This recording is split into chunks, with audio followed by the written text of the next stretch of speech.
Perhatian bagi penggemar karya Spark Studio.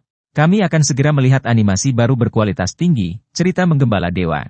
Konsep alam semesta dalam karya ini cukup mirip dengan kosmologi siklis konformal, yang diusulkan oleh fisikawan matematis dan filsuf terkenal Roger Penrose. Meskipun banyak orang mungkin tidak familiar dengan Penrose, Anda mungkin pernah mendengar tentang tangga Penrose. Kembali ke pokok bahasan, cerita menggembala dewa akan tayang perdana di Bilibili pada 27 Oktober. Cerita-cerita menggembala dewa berkisar pada kelahiran Qin Feng Qing. Dia adalah keturunan ke-108 dari dewa kuno Raja Kai, dan sebagai makhluk pasca natal pertama dari dunia bawah, Qin Feng Qing disebut sebagai putra dunia bawah. Namun, karena dia melanggar kepentingan banyak tokoh kuat, baik dewa maupun sifat iblisnya disegel, mengutuknya agar tidak dapat berlatih. Saat melarikan diri dari pengejaran, Qin Feng Qing dipercayakan kepada seorang wanita bernama Huan Er, yang tragisnya mengorbankan dirinya untuk melindunginya. Setelah diselamatkan oleh nenek Xi, Qin Feng Qing dibawa ke desa para lansia dan berganti nama menjadi Qin Emyu, menjadi protagonis cerita. Sebenarnya, Qin Emyu adalah kesadaran kedua yang muncul setelah Qin Feng Qing disegel. Di desa, Qin Emyu dirawat dengan baik. Meskipun awalnya dianggap memiliki tubuh manusia biasa, di bawah bimbingan Marshall dari penduduk desa dan melalui usaha sendiri, dia secara bertahap menunjukkan potensi untuk berlatih. Dalam sebuah pertemuan takdir, dia juga memperoleh kemampuan baru dari reruntuhan kuno. Perjalanan pertumbuhan Qin Emyu dipenuhi dengan kesulitan, dan kasih sayang mendalam antara dia dan penduduk desa menjadi kekuatan pendorongnya. Meskipun Qin Emyu adalah tubuh manusia, yang membuatnya sulit untuk mempraktikkan seni bela diri spiritual, penduduk desa dengan teliti membimbingnya, membantunya terus berkembang. Suatu ketika, setelah mengonsumsi pil modifikasi yang membantu memperkuat fondasi dan mengkonsolidasikan esensi, dia secara tidak sengaja memasuki wilayah seekor kera iblis dan terlibat dalam pertempuran sengit. Seiring waktu, melalui pertarungan, Qin Emyu menjalin ikatan persaudaraan dengan kera iblis. Dalam kesempatan lain, saat dia mengunjungi sarang kera iblis, dia secara tidak terduga memperoleh metode latihan yang lebih lengkap dan peta kuno, yang memberikan peluang baru untuk jalur latihannya. Meskipun saya belum membaca novelnya, berdasarkan ringkasan cerita, sepertinya cukup menarik. Dan yang lebih penting, animasi ini diproduksi oleh Spark Studio.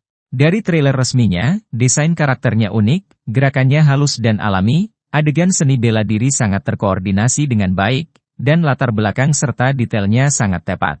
Saya harus mengatakan, penampilan Spark Studio dalam efek khusus sangat mengesankan.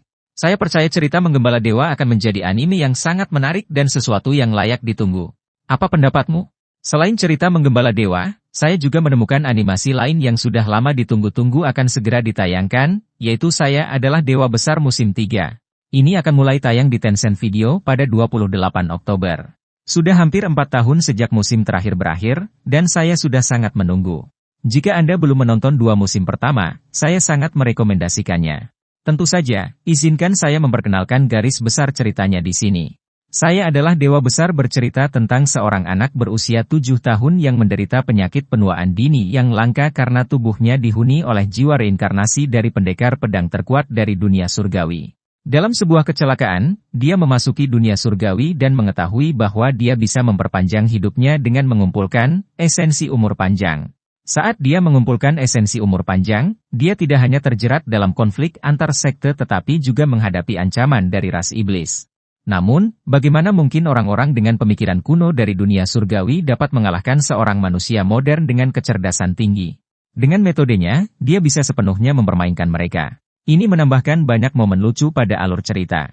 Animasi ini tidak hanya memiliki ketegangan dan kegembiraan yang khas dari genre kultivasi tetapi juga dengan cerdik menggabungkan plot twist dan komedi, menjadikannya salah satu animasi bertema kultivasi yang paling lucu yang pernah saya lihat. Saat membagikan kedua animasi ini, apakah Anda juga memperhatikan tanggal rilis film bintang yang ditelan yang berjudul Benua Sungai Darah?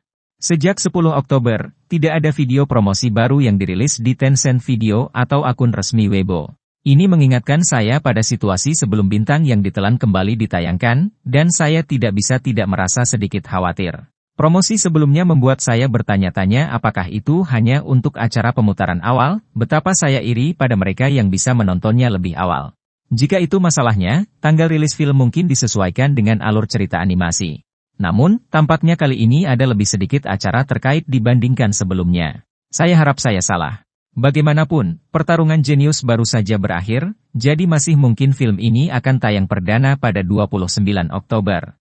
Mari kita nantikan berita baik. Itu saja untuk video ini. Terima kasih telah menonton video ini. Semoga Anda memiliki hari yang menyenangkan.